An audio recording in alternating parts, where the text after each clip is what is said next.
Dungeons & Dragons. Some claim it's a simple, harmless game. Dungeons & Dragons is a real serious problem. It is also the target of a group of concerned parents in the United States who call themselves BADD, B-A-D-D, bothered about Dungeons & Dragons. Dungeons & Dragons emphasizes black and white witchcraft. It creates a world of fear and death. And before he knew it, his mind had become a prisoner of his own imaginary world. This is the teaching of the occult. This is exactly what we were introduced into in Star Wars and E.T. Just because that sentence is symmetrical doesn't make it not nonsense.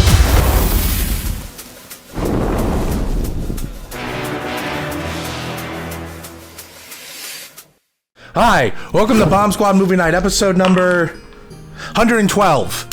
I am your host and master of ceremony, Dungeon Master, Tanner Richard Kraft, and with me I have... Hi, I'm a level 8 monk that rolled a 1 in divorce court, and I've been paying for it ever since. I'm Joseph Vernick. I'm a level 2 orc or some shit. I don't know. I don't play the game. I'm Rein. I'm back for the first time in a while. I'm a level 4 𝐃𝐫𝐚𝐠𝐨𝐬. And joining us on today's episode, we have a very special guest. Hi, I'm Gabby. Let's say that I am like the 5th tiefling I've played in my life, and I'm pink this time.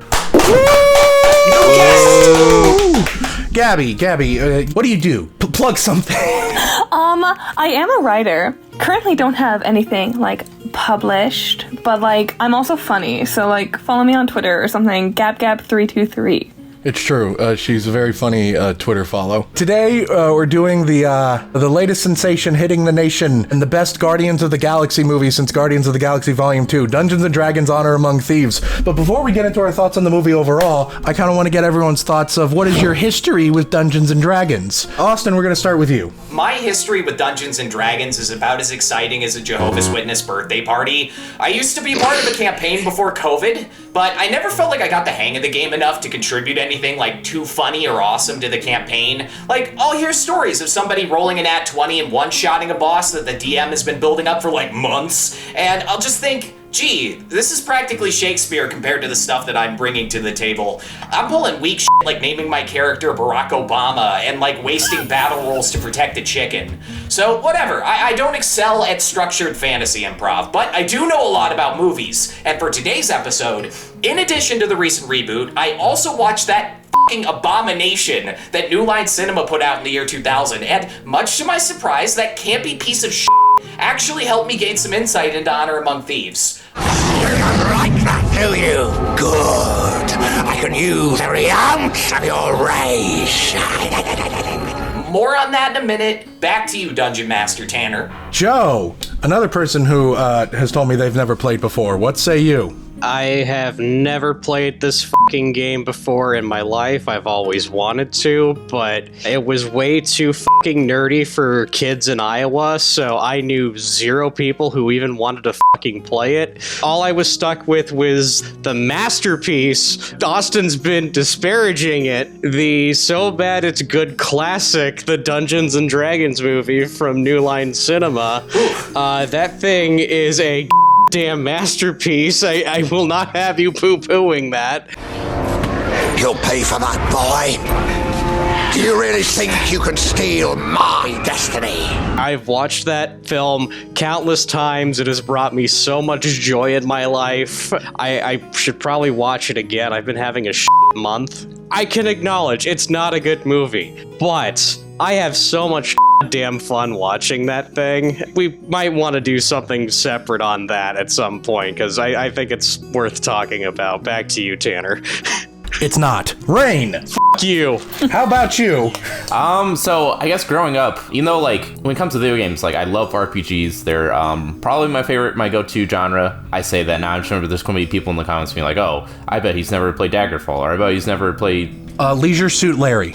Yeah, the best RPG ever. Basically the Deus Ex before Deus Ex. Yeah, D&D never got into it. As a kid, I didn't get into it, I think because I didn't have the friends, but at the same time, I was like too self-conscious to do anything like that, like upfront nerdy. And then as an adult, and you know, it's like cool now kind of, and a lot of my friends do, I just haven't gotten around to it yet. Although I might be playing it next week. That is my history. A thing that is very much for me, probably. I'm a big fantasy guy, big RPG guy, but I just have not dove into it yet. Fantastic. Where's the shovel? I've always wanted to try this. All right, all great answers so far. Gabby, please save me. I know you've played the game. I play probably like too much Dungeons and Dragons. This is my bag of dice. Holy shit! Yeah, she is full, baby. For all I know, that's just one really big dice. It could be. At this exact moment in time, I'm currently playing in 4 different campaigns. 3 of them with one group and 1 of them with another. And I have finished up 3 campaigns outside of that. I started playing at the beginning of college, so 5 years ago, and I was so bad at it. This is a goof none of you will get. But I thought that mending was a healing spell, and I used it as one. It's not a healing spell. But anyway, I believe that I am here because I know too much about Dungeons and Dragons. And so Tanner was like, hey Gabby, you know too much about Dungeons and Dragons. Please come save all of my friends who know nothing about Dungeons and Dragons. What about you, Tanner? Yeah, Mr. Dungeon Master. Yeah, Dungeon Master. Have you even been in a dungeon? In high school was when I was introduced to Dungeons and Dragons. My sophomore year, I started participating in more extracurricular clubs. I had joined a video game club. I joined our improv club, which is probably why I am such an excellent host, because I did improv for like 7 years. Nerd. It's funny you say nerd. In sophomore year, one of the clubs I joined was a club called Nerd Club. Not a joke, that's what it was called. You know him because you guys were in a nerd club together. And in Nerd Club, I was introduced to Dungeons and Dragons. The teacher sponsor was the DM. I met a lot of other cool people. A lot of my friends joined the club. It was great. And after my sophomore year, near the end of it, both the president and vice president were graduating, so they needed a new president, and I was elected Nerd Club's president. And for 2 years, my junior and senior year, was the president of Nerd Club, playing Dungeons and Dragons every week with my friends. We had a bitter rivalry with the video game club at some point because they moved their f***ing club meeting time to match ours, and a bunch of people left Nerd Club, and I fired back by moving ours again. It was a whole thing. Very fun, very funny. Nerd on nerd crime. Because I was the president of Nerd Club, I'm pretty sure that in part was why I was eligible for our winter dance court my senior year of high school, and why I finished second place in Snow Coming King voting. That's the power of Nerd Club, baby. You finish second to the jocks instead of last. Hell yeah. And then when you're paired up with a girl in the court and you have to do the dance, she runs away to her lesbian girlfriend. That's show business, baby. I haven't played Dungeons and Dragons in like 5 years. My last campaign was my best one, however, when I played a gay Tom Cruise in a post-apocalyptic world who fell in love with a reincarnated John F. Kennedy. That happened. It was a great campaign. Tom Cruise became a captain of a spaceship, and then the DM moved to Texas. I think that can be categorized as a hate crime. We're not here to talk about hate crimes. We're not legislators. We're here to talk about Dungeons and Dragons, Honor Among Thieves. The hit movie sweeping the nation. I'm sure we all have plenty to say, and we will be saying it, starting with you, Joe, because you look so eager and excited to talk. The bridge is protected by an ancient trap. We must not trigger the mechanism. I may have triggered the mechanism. It was fine. I had a good time watching it. I got a really cool pin because I went to an early screening of it. I don't have it on me. I just think they're neat.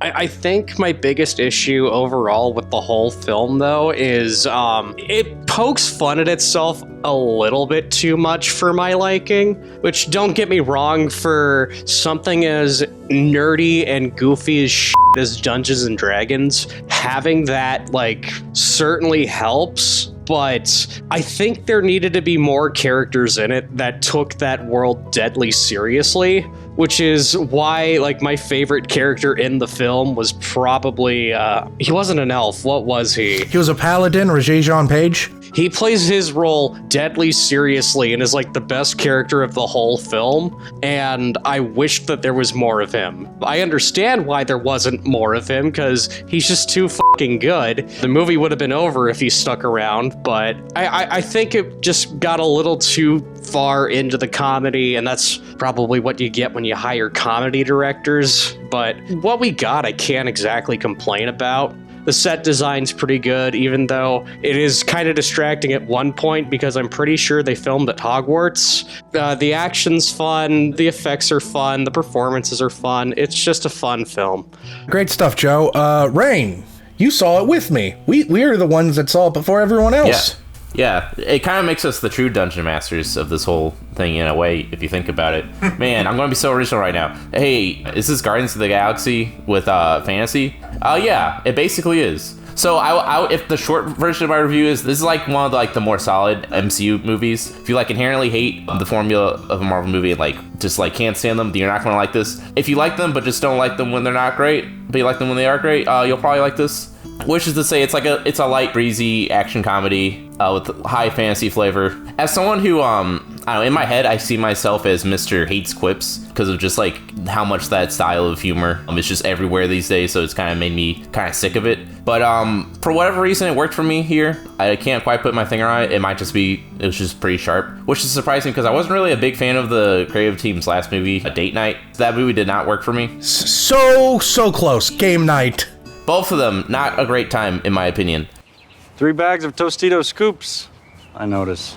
There was a special on these tonight. 3 for 1. 3 for 1? Yep. How can that be profitable for Frito-Lay?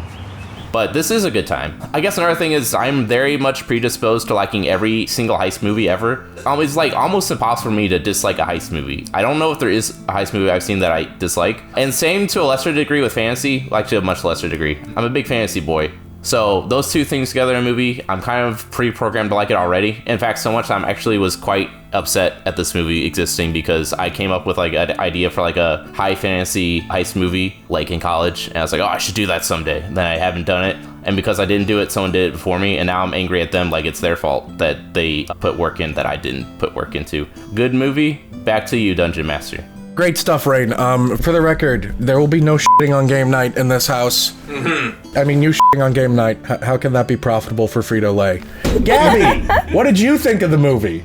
I loved it so much. I was laughing the whole time, and I really thought that it did a good job of having really good little Easter eggs for, the people who do know a little too much about D&D, while also it wasn't tongue-in-cheek the whole time. They broke rules where you needed to break them, and they had a lot of stuff that wasn't innately D&D, that they were just able to do fun things with.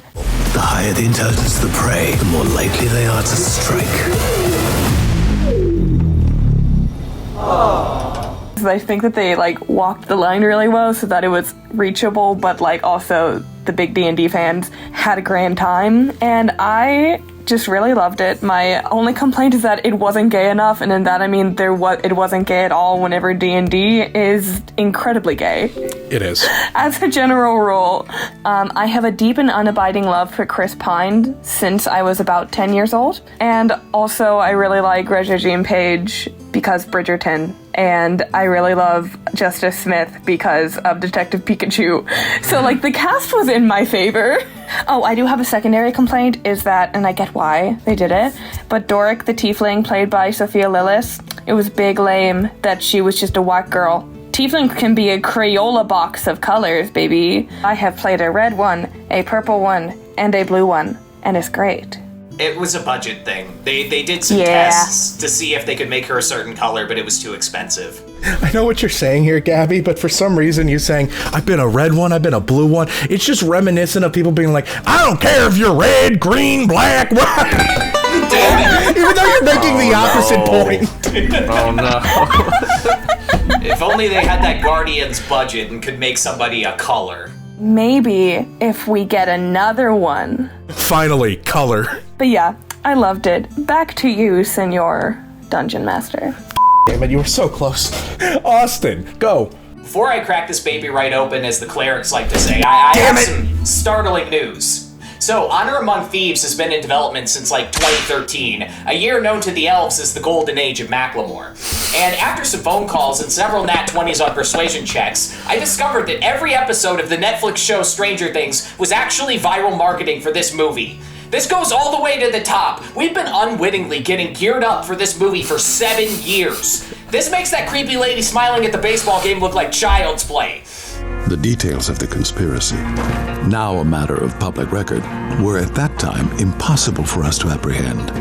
Aside from that mind-boggling conspiracy that's not 200% made up, I think the things that made this movie a success story are actually kind of simple to explain. So I'd say the strategy chart weighs out to be like 45% playing the hits, 45% learning from past mistakes, and of course, 10% luck, 20% skill, 15% concentrated power of will. So they're playing the hits, right? They're blaring butt rock at a summer barbecue, making safe bets like casting Chris Pine to be a leading man in your risky reboot of a nerdy franchise that isn't exactly box office candy anymore. This was famously done by J.J. Abrams when he turned Star Trek into Star Wars back in 2009 and made almost $400 million for his trouble. Then, Michelle Rodriguez, who has had supporting roles in so many beloved action movies that her worldwide aggregate box office gross is $5.5 billion.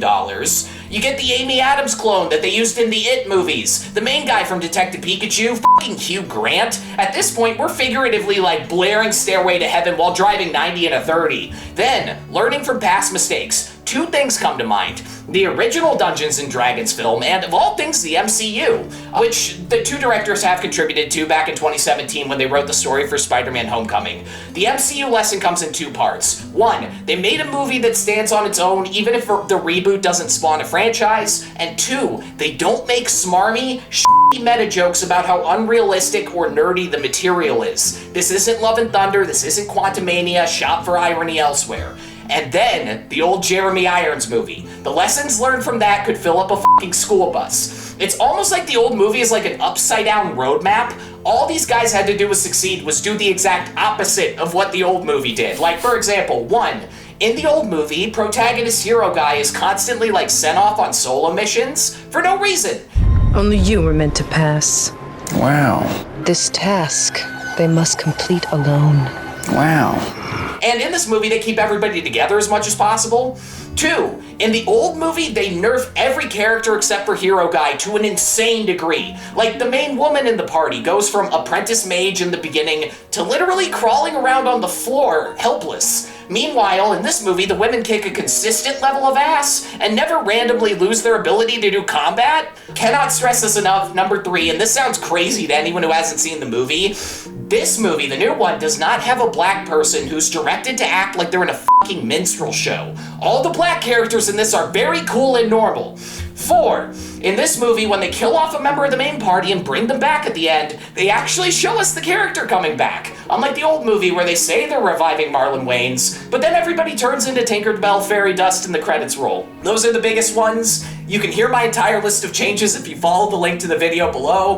As for that last 10% of the pie chart in earnest this time, I'd say it's the film's ability to capture the logic and the chaos of an actual D&D campaign while exploring the rich world that Gary Gygax has been building for players since 1974. So yes, to end my turn, I'll say Dungeons & Dragons Honor Among Thieves is a rare fantasy movie that's like not trying to be a spoof or a Lord of the Rings ripoff. It's very comfortable being a fun blockbuster, packed with sincere in-universe jokes, telling the story about a band of outcasts who all have their own special strengths, working together to save the day. I actually do hope this becomes a franchise, and that franchise fares better than the Star Trek movies did on their second outing. I didn't know how badly Hollywood needed to make a film like this until now, and I'm glad it's here because I had a blast. Back to you, Tanner. Yes, thank you. All right, my time to shine. Hello. I fucking love this movie. I have seen, 43, 44, 45 movies so far this year, somewhere in that ballpark. And this, I would say, is my third favorite of the year so far, behind only Knock at the Cabin in Air, for a variety of reasons. One, I think it's the best blockbuster we've gotten this year, and yes, I say that after having seen John Wick Chapter 4. I maintain my stance of blockbuster. Blockbuster, action movie, different distinctions. Yeah. And for me, what works about this is like what Austin was saying, how it feels like an MCU movie, except, not a bunch of meta-ironic textual comments that is making fun of the text that it comes from and wouldn't exist without. But more than just that, moments of emotional sincerity are given time to breathe. There's a moment here after a absolutely hilarious and out of fucking nowhere Bradley Cooper cameo that Rein missed because he walked out of the theater to do important things. mostly beat up old women. After that Bradley Cooper moment where it's a really genuine emotional moment, the only laugh is like, oh look, Bradley Cooper's tiny, but they don't play that up a bunch. And it's just a nice, sincere, emotional moment of closure between two people that, used to be together and loved each other. And then afterwards, Chris Pine, the bard, starts singing, and in a fucking Marvel movie, this would be like, shut up if you're singing already. In this one, Michelle Rodriguez joins him. Yeah. It's sincere. I really buy them as a group. I buy them as friends. All the little character arcs are great. I like Justice Smith's character and how he becomes a wizard worth a damn. I like Chris Pine finally learning to let go of his wife. I like Michelle Rodriguez dying and then coming back to life in at least the second franchise I've seen her do that in. She does that a lot. This movie and Fast and the Furious, same movie if you think about it. Familia. So many other things I love. I love Rege-Jean Page. I know I'm butchering his name. I love his character, the Paladin, as the DM invented this character so he can show you his really cool bridge puzzle that one of the players immediately fucks up. Classic. I love the fat Chihuahua dragon. That's really great. I loved him.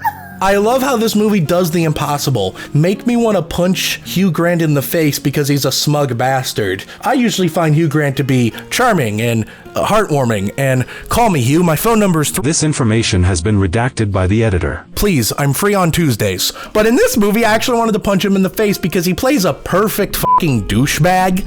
And the action stuff, I thought was really good. In this movie, I knew going into it, the comedy would be pretty top-notch, coming from the creators of Game Night, one of the best comedies of the last 10 years.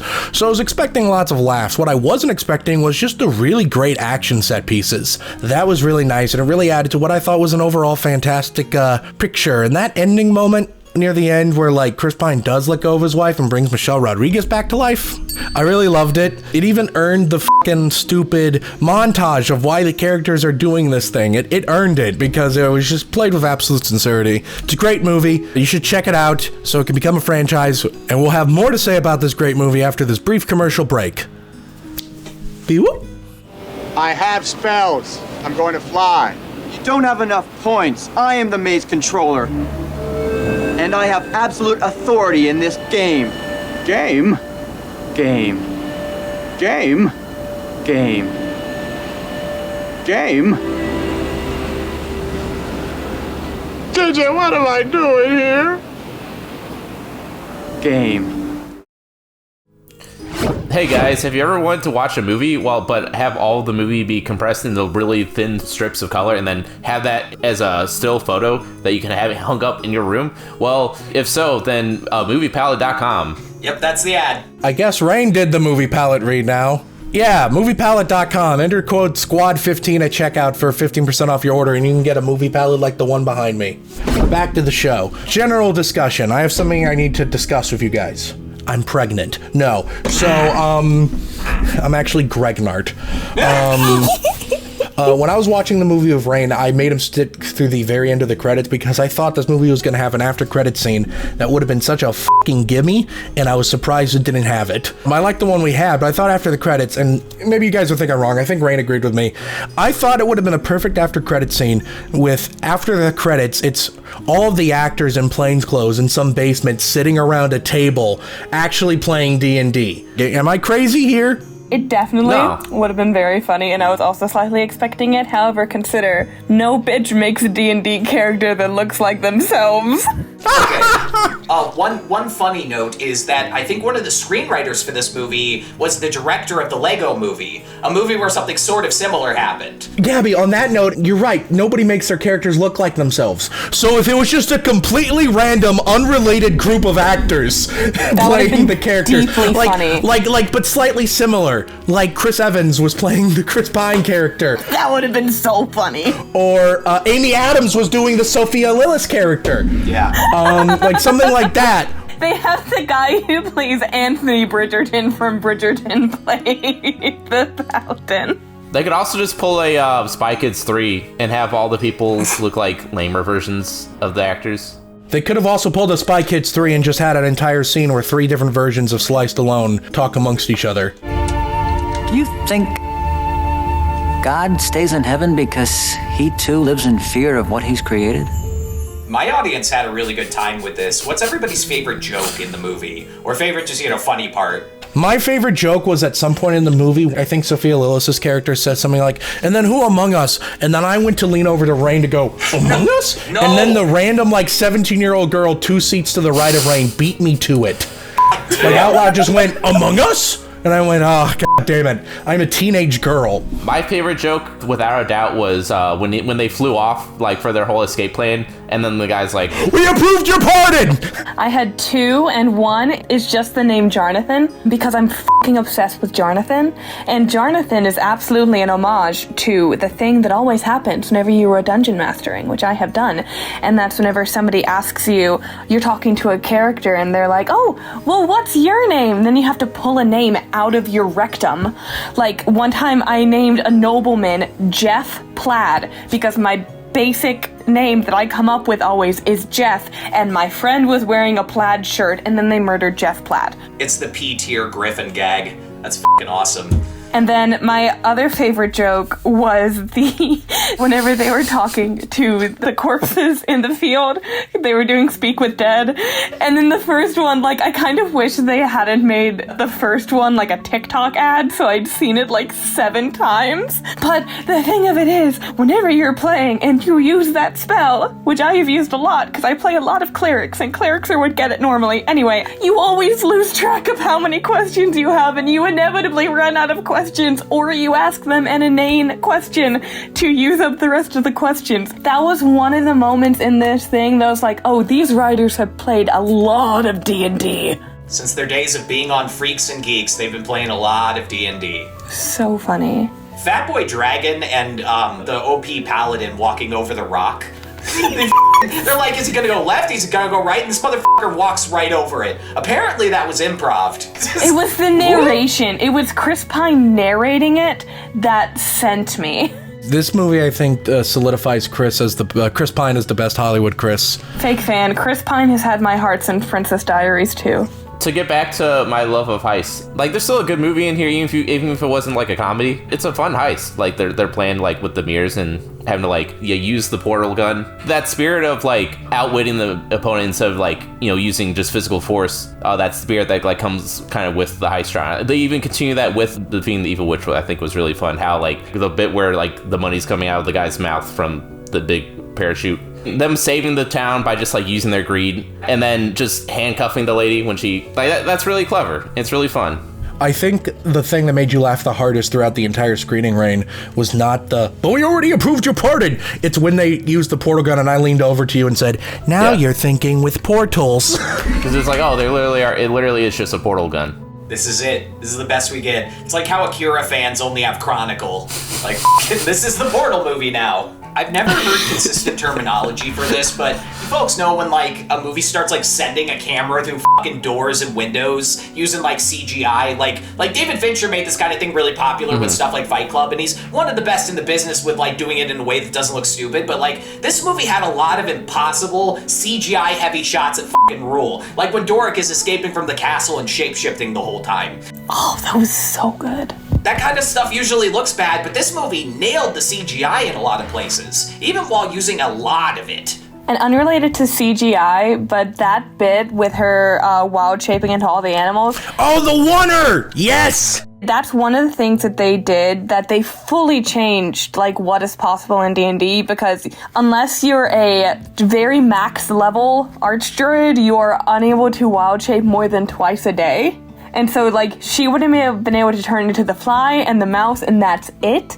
But it is so much better that they made that whole sequence, because it was so much more exciting to watch. It was so funny. And then we got the lead-in to Michelle Rodriguez's deer joke, which was such a dumb joke, but I loved it. Everything was worth it for that deer joke. It was such a good choice. Oh, and then with you mentioning CGI, they also did so many cool practical effects. Jonathan was a practical effect. Did you see that BTS thing on Twitter where in order to get that crazy cool shot of her breaking into the wagon that had all the art, they made a set that would move pivot the camera, and then they would pivot the walls around the set. It was so cool. They did that practically? Holy f***. Wow. And I just love that they had Jonathan the Aarakocra be practical, all the Dragonborn there, like the dragon people were practical, the Tabaxi, which was like the cat/furry, that was all practical, and like, oh, it was just so freaking neat. I bet the directors are really happy they left The Flash to direct this. They entered the good timeline. Well, considering how much of a shit show The Flash became, right? Unfortunately, looks good. God damn, I wish that movie looked bad. Ezra Miller, you're a stain. Why does this look fun? You know, I've waited my whole life for a Flash movie, and when I finally get a Flash movie, they make it a fucking Batman movie, and it looks good! Sorry, this is unrelated. Yeah! I'm not mad. The action is like really good, like surprisingly like really good choreography. There's this one shot where they're all trying to kill the big bad lady, and they're all using magic on her at once. And I feel like I've been waiting years for a shot like that from all these superhero movies. And the D&D movie did it first. Whoever's making the Fantastic Four movie, do that shot in your fucking movie or you lose. The director of WandaVision is directing the Fantastic Four movie. I have so many thoughts about like the spells in this movie because again, I'm a dweeb and I mostly play casters in D&D. So like pretty much all of the spells that they used throughout the thing, I was able to identify. Like, okay, you know the bit whenever they had Evil Witch Lady hand and then Simon the Sorcerer hand? Yeah. Those were two different spells. She was casting one called Bigby's Hand, which is a higher level spell, and then he was casting one called Maximilian's Earthen Grasp. Some spell names are fucking stupid. Maximilian's Earthen Grass is like a fucking movie from the 80s about a guy that cons his way into being the top agent of a stock firm. Hell yeah! And then also, this is so niche that I thought was really cool, is that, like, they established in the beginning, like, backstory dump, which also loved that there was a backstory dump, that Simon had been unable to, like, counterspell her time stop, which was, you know, the spell that stopped time, but then he was later. What I think is cool about that is that time stop is a 9th level spell, so which is the highest level spells can be, so this freaking wizard was busted. She was a strong-ass wizard, which was established. But fun fact, you can counter any spell, you just have to get lucky. But like, whenever you try to counter a spell that's higher than you are able to cast, you have to roll a die and add the number that like you use to cast your spells. The reason why this is important is that throughout the movie, Simon's like charisma and confidence in himself grows. So through that, his modifier to add to that spell grew. So he had a higher chance of being able to counter it, and so he was able to counter it. All right, Trivia Corner. Dungeon Master Tanner. Trivia Corner. Bum, bum, bum, bum. Oh, yeah. Everyone talked about the Bradley Cooper cameo in this movie, which was a pretty cool cameo, but there was apparently another cameo in this movie that a lot of people missed. Rage Against the Machine guitarist and frontman Tom Morello apparently has a cameo during the arena sequence. I don't know where he is in there, but apparently he's in there. Hugh Grant was apparently nervous about being in this movie and the reception of the movie, and his hopes of winning is over because of... This is a direct quote from him from the press tour, I have to say it because it's so funny. "I'm scared stiff of the gamers." Because they're very territorial about the game they love. So they may want to hate it, but they're not allowed to. Fun fact, Chris Pratt also said this word for word during the Mario press tour. Yeah, but he said it less cool because he doesn't have Hugh Grant's old man sexy little British accent. The fourth Dungeons & Dragons film, what the fuck were the other two? Yeah. Oh, I think they had like 2 sequels. I was gonna say, the 2000 film had a direct-to-video sequel. 2 direct-to-video sequels, right? It had 2 of them? Yeah, there was one in like 05 and 2012 or 2011. They sucked. I should watch them. Believe it or not, the Bradley Cooper scene was filmed after everything else. They had the whole movie in a can, and they showed Bradley Cooper a cut of the movie, and he was like, "Oh, can I be in this?" So that was actually, I guess, the last thing put in the movie. Apparently, Chris McKay was in talks to direct it. Chris McKay, you probably know him as the director of the Lego Batman movie, the editor of the Lego movie, and most recently the director of the Tomorrow World, and this weekend the director of Renfield. He left this movie to do the Tomorrow World. He left this movie to work with the wrong Chris on a shitty movie. All-time bag fumble. Wasn't Joe Manganiello attached at one point? Yeah. Joe Manganiello wrote a script for a Dungeons & Dragons movie. It is unknown if it was related to this project at all. He loves D&D. I want to steal his house exclusively so I can have his D&D basement. He has like a dragon's head on the wall. It's a freaking dream. Hell yeah. Apparently before this movie was moved over to Paramount Pictures, David Letterman was set to... Rob Letterman was set to... David Letterman was about to make a radical career change. Rob Letterman was set to direct it, and Ansel Elgort was cast as the lead of the movie. Terrible choice. Even the movies Ansel Elgort are good in, he often feels good in spite of himself. Ethan's gonna love this. The characters from the Dungeons & Dragons animated series from the 80s apparently appear in the maze sequence. In the cage. Yep. Yeah, it's super obvious. It's just the ones who look like absolute dorks.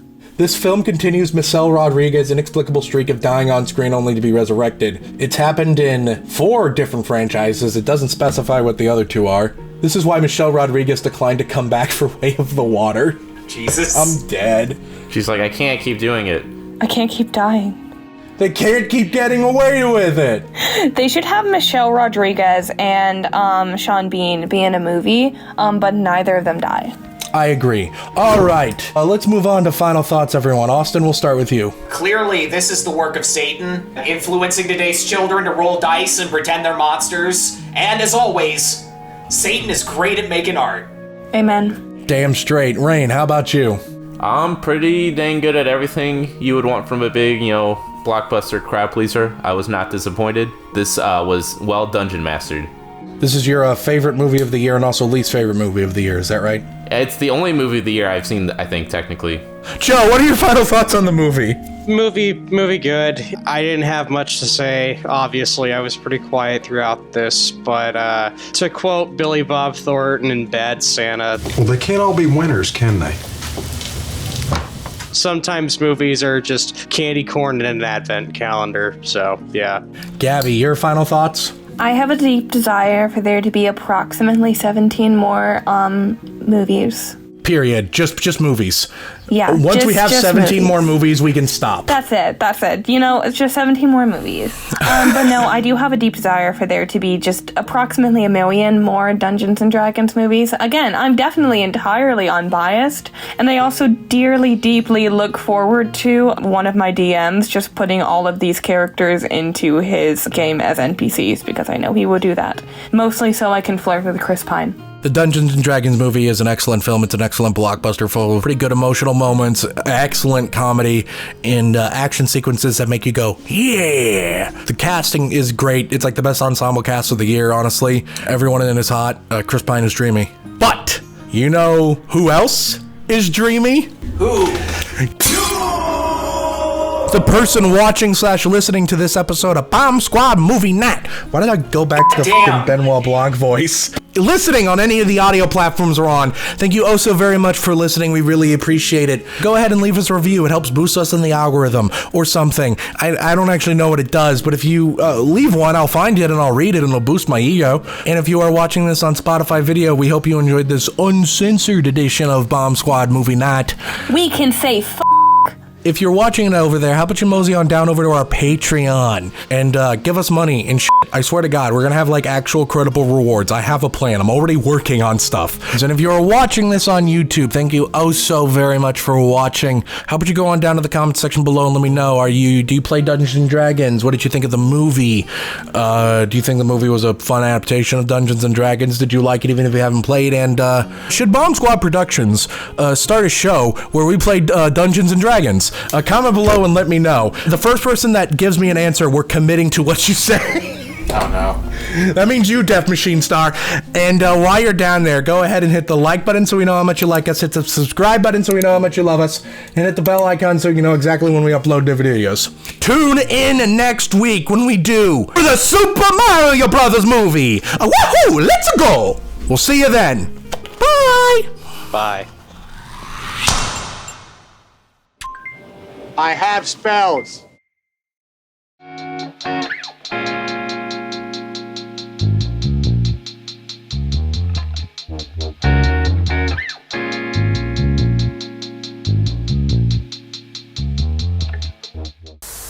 So are the Mets also New York? Like there's Mets Yeah, New York is Yeah. Mets. Yeah, it's weird how some cities. I'm not a sports person, but Oh, man. I wish I could hear him. Yeah, me too. Just slid my ticket across the table and I said, sorry guys, I gotta see about a girl.